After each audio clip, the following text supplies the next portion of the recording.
नाजरीन, अब रुख करते हैं पेशावर की जानिब, जहां एबीसी न्यूज की ब्यूरो चीफ मोहम्मद जहांगीर की रिपोर्ट के मुताबिक इंतजामिया की गफलत और आवाम की लापरवाही से पेशावर में आए रोज बरकी तनसीबात के हादसात रोनुमा हो रहे हैं। माहिरीन के मुताबिक एक बिजली ट्रांसफार्मर के इतराफ और पिछले हिस्से में 4 फीट की क्लियरेंस बरकरार रखनी चाहिए।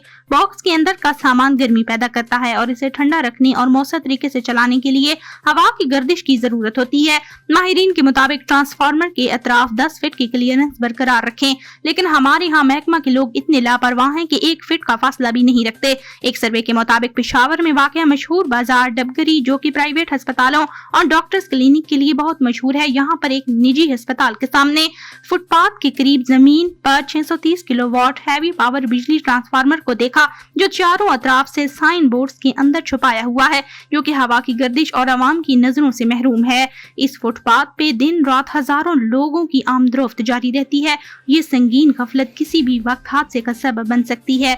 अफसोस की बात तो यह है कि सामने ही STO वापटा का दफ्तर है, लेकिन उन्हें कुछ दिखाई नहीं दे रहा।